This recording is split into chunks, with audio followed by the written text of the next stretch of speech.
welcome to Snapbacks and Bro Hugs podcast number 2. Once again, my name is Jay. I'm Brandon. And we're here to talk to you about nonsense. Mostly it's just two fat guys talking about shit. So, first topic. This is a gas tank for a sex machine. We'll get to that later. Alright. So our first topic we want to talk about is the terrorist attack in France that happened in Nice. It was the Bastille Day fireworks demonstration where every year a bunch of tourists come over from all over the world. Everywhere. Germany, UK, America. There's some Chinese people there even because Chinese people love fireworks, right? Anyway. That's so racist. It's not racist if it's true. Anyway, and a guy and a refrigerated semi-truck plowed through a shit ton of people and then popped out and started shooting at cops and shit. He ended up killing 89 people. He injured 303 people. 12 of those people are still in intensive care. He exchanged fire with the police officers for quite a bit of time until he was finally gunned down. We're lucky enough that a lot of those people that were injured are out of intensive care, but there's still a lot of other people and still in critical condition. And these things, they make us think, like, France is a no-gun zone. Like, the cops are the ones that have guns. And yet, still, terrorist attack, 89 people dead, 303 people injured. Does gun control work? Because now the French government is saying that they're thinking about bringing back gun rights because of the fact that things like this, it's like the third time something big like this has happened in France this year. So, well, it comes down to it, mostly with the gun control, is that, yeah, it'll work for a little bit, but when it really comes down to it, it comes down to people fear other people. And that helps, in a way, control things. Because if you know people are strapped, then you're obviously not going to get, you're not going to get ballsy.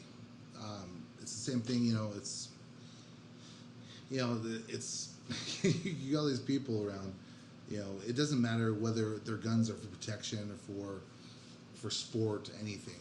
Just the fact of knowing the people around you have firearms and respect their firearms.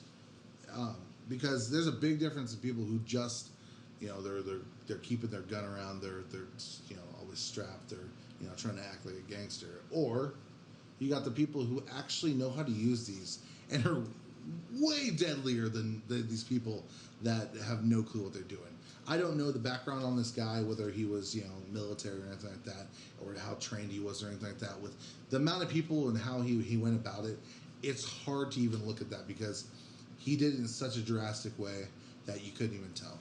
I feel like as if someone was highly trained, there would be a lot more bloodshed, less bullets, and it would be absolutely obnoxious. And he'd probably be armored.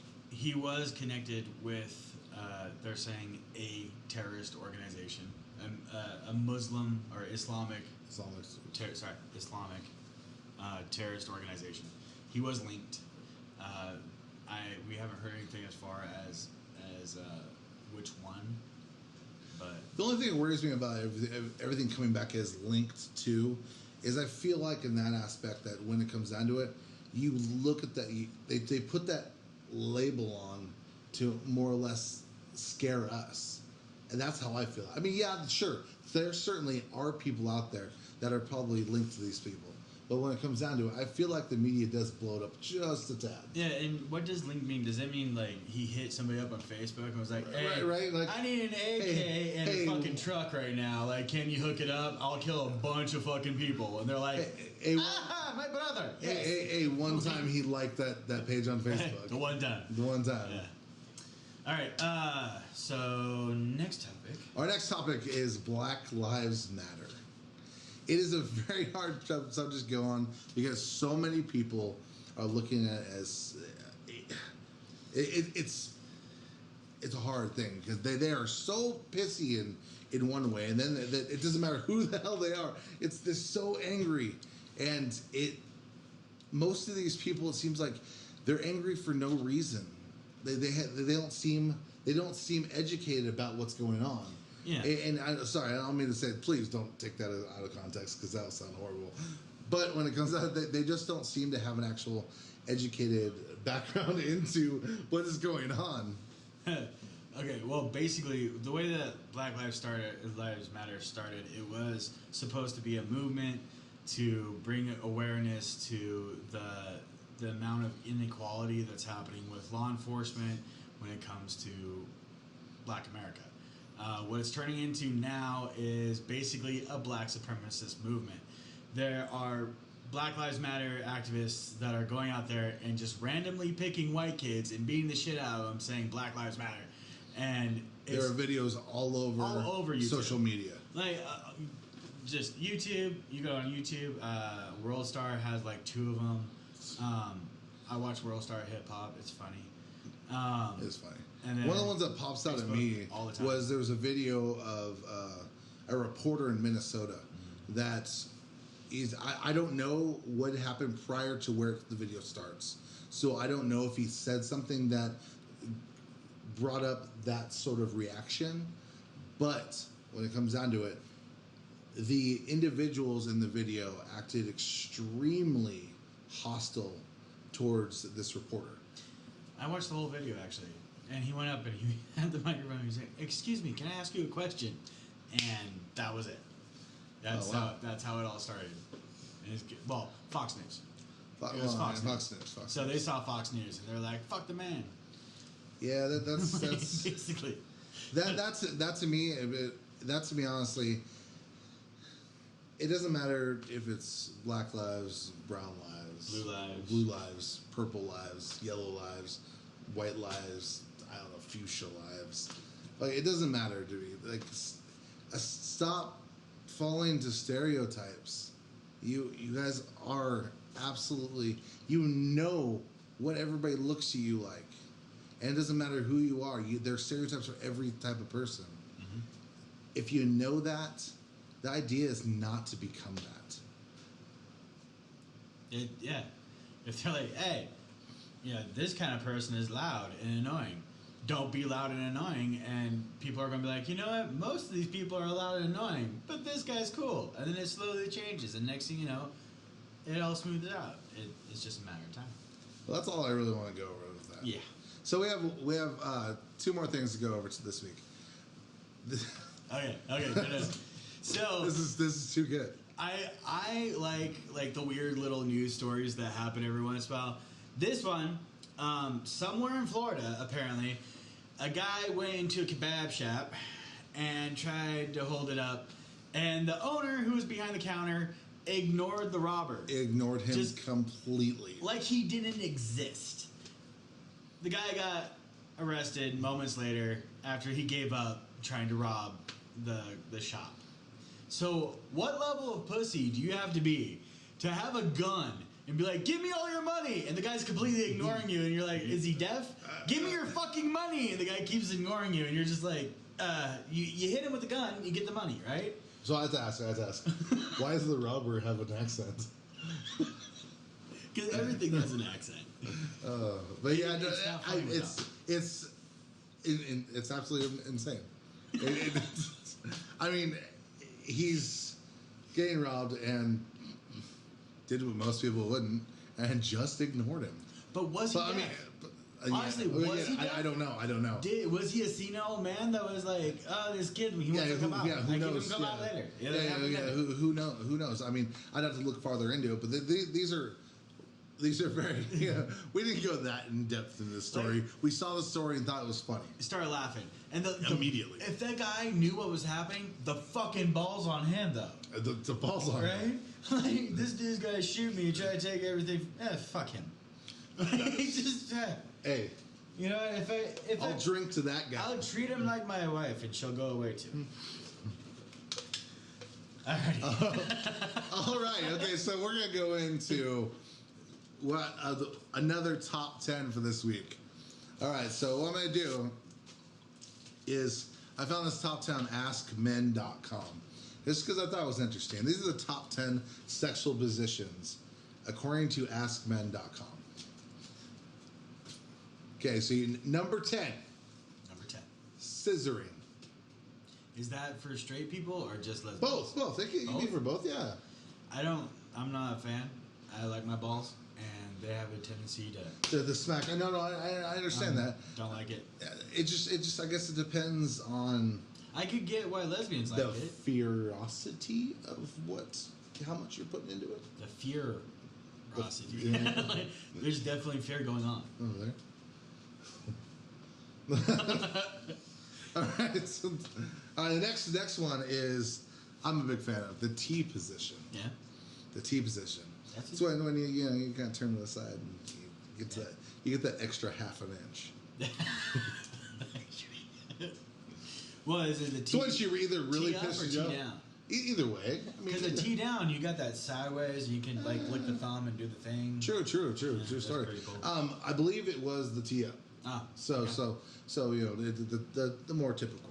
It works. All right, number 8. It's the cradle, usually done in a chair. It's basically, you're holding them and you do your thing. Watching two chubby guys do this is awesome, isn't it? You used to love that shit, don't you? Yeah. All right. Number 7, spooning. Spooning is fun afterwards. During, it makes it... It's like the thing that 50-year-olds do. No. Spooning as in a sexual position.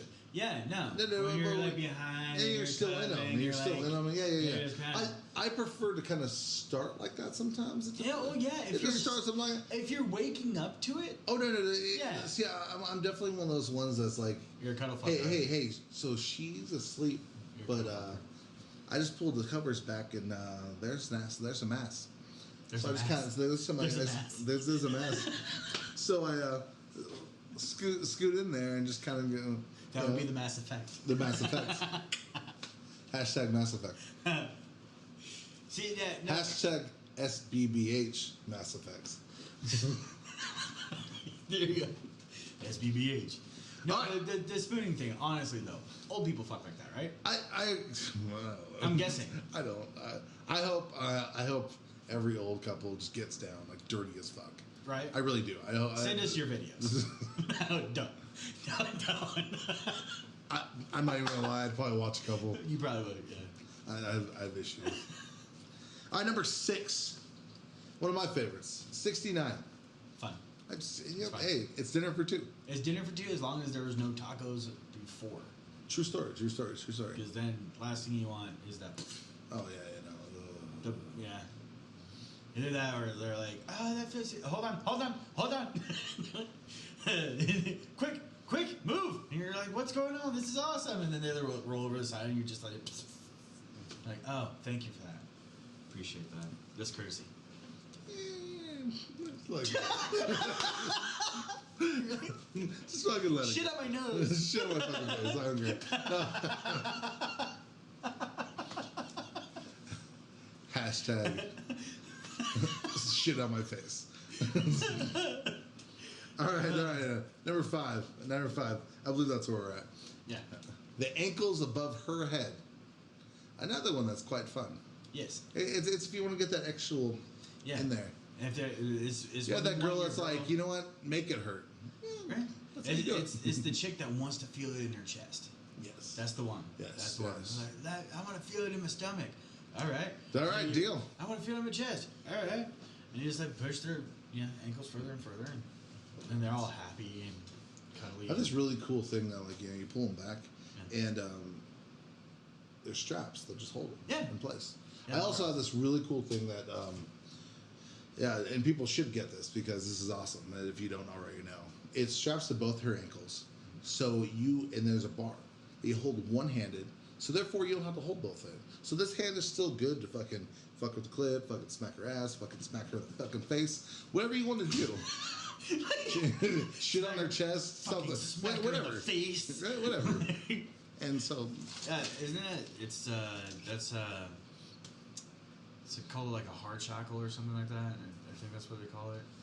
It's the bars because they have different sizes. And stuff. There are They're different hard sizes. shackles. Yeah. Well, I mean, there's different ones. There's the crossword and everything like that. And then you can get all four. Cross is fun. All right. They have the full body one too. They do. Yeah.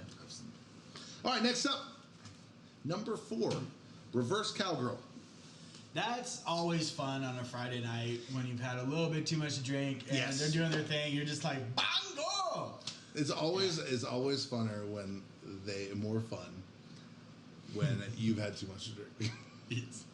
Because it becomes fun, and as long as it's the right person. Yeah. You get one of those boring girls, you're just like, The ones that do. why didn't I fuck your rub, friend? Like the ones that do the rub and the reverse cowgirl, like they're like, what the fuck are you doing? You're supposed. It's a cowgirl, Right? Not Yeehaw that bitch! right. They're fucking sitting there just like trying to rub their fucking shit on you, and you're like, my balls. You're gonna rub your clit on my balls. You're like, That's what you you're just trying to do hard right boiled now. my eggs. And it's one thing when it's a regular girl on top and they're doing the rub thing. Mm-hmm. That's cool. Yeah. Yeah, that's cool. I get that. But when they're not the reverse cowgirl. Those are That hurts our balls. It does.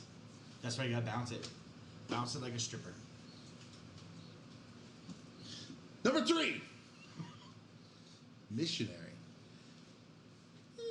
It's a go-to. I mean, it's classic. Yeah. It's classic. I mean, it's not sex without it. You're right. I mean, technically it is. Well, yeah. But I mean, at one point you end up like that. It's just how it Eventually. happens. Yeah. It might be How in the it beginning. happens. It might be in the middle. It might be at the end. You never know. You never know. But Or it happens. Or it happens in the changeover. In the changeover, yeah. You just don't know. It's a good comfort position. Yeah. That's what that is. Yeah. When when you just need to regulate your heartbeat again, and See, my thing is these the top 3 to me are very much like the classic ones. They're the ones that are the go-tos. The make it simple. Don't overdo it. Just do it well. The stuff you do when you're not trying to scare this bitch. Hashtag shit on my face. Number 2. Doggy style, of course. I mean, Always. of course. Yeah. And it's even better. It's so much best better. in the kitchen. No. My only thing is I'm down all the time for doggy style as long as she has a nice ass. Because if there's not much ass there, fuck, that hurts. It's called bruising. Yeah. Oh, my pelvic bone. Ow. They're pop hot. Ow. Like even big guys bruise. Yeah. It happens. You gotta get that cushion. Yeah. A little extra cushion for the pushing. Yeah. Best in The kitchen. gut sits higher than the pant line, so happens. Yep. All right. Number 1. According to AskMen.com, girl on top. This is what happens when you're too drunk, you're too coked out, or you're just fucking lazy. Yeah. Or if you're don't give a shit. Or if her friend is also sitting on your face. That works. Then That works. that is acceptable. Yep. Yeah. I think the fact that it's number 1 is a little telling of our society now. Because guys are getting lazy as fuck. and lazier. Personally, I'm not real big on the girl on top. Like every once in a while, cool. If I'm fucking you hammered, wanna do if your I'm thing, hammered, I'm really tired. Yeah. Go, you handle yourself. Well, if there's I that fall too. asleep, you keep going. I don't care. Happened. I I- got slapped. I- I've been slapped. Hey, but you know what? That'll at least wake me up. Yeah. You know? Yeah. I mean, if it was, honestly, if it wasn't doing its thing for me enough to wake up, then fucking, that's your bad. Yeah. It's her fault at that point. Yep, it's her fault. Yeah, her fault. My dick was hard. I was ready for sex. Were you ready for sex? Apparently not. Because I was ready for sex. Gee. All right, you guys. Thank you guys so much for listening. This is Snapback and Bro Hugs podcast number 2. Number 2. Once again, this is Brandon. This is Jay. Paige, whatever the fuck Jay, I am today. Paige, Dion, whatever. Josh. Last week I was Josh. The fat guy It's all right. with the cool hair. All right, you guys. Thank you guys for watching. Make sure you guys hit subscribe and share share this like VD. Hey, also, if you want to, you can leave a little comment with things you want us to talk about in the next episode. Or if you just want to talk shit. You can talk shit. We love that shit. We'll talk shit. We love it. And the bottom line is you guys please share this like herpes at Arizona State. Like crack, cocaine, cat. crack cocaine in the 80s. My little sister walks into the bathroom, right? She gets all pissed off. She's like, what the hell's on the curtain? Blah, blah, blah. She comes at me and she goes, you got hair dye on the curtain. Somebody call. I haven't dyed my hair in a while. What a tard. Good for you. Okay, so she goes, is your hair dye on the curtain? I go, no, I haven't dyed my hair in a long time. Then she goes, what is this black, brown? And then she pauses. And she goes back in there and she looks at it. And she goes, is this shit? Jimmy? Jimmy, did you shit on the curtain? And Jimmy's like, no, I didn't. And she goes, did you wipe your ass on the curtain? And then he's like sitting there and he's getting really quiet and clammy. And he's like, no, I didn't, no. You can totally tell he fucking did it. And then my stepfather, he always chimes in to jump in Jimmy's defense. So he goes, how do you know it's not chocolate? And Larissa's like, come here, come taste it. You think that's fucking chocolate? You think that's chocolate? And my stepdad watches into the bathroom, and I can see Jimmy look down the hallway and watch as our stepdad goes in the bathroom, and Jimmy goes, and then Scott walks out of the bathroom, and he doesn't really say anything. He's just grumbling to himself. And then, and then my sister goes over to Jimmy. She goes, Jimmy, did you wipe your ass on the curtain? He goes, she goes, Jimmy, did you wipe your ass on the curtain? He goes, yeah, there wasn't any toilet paper, but did Dad taste it though?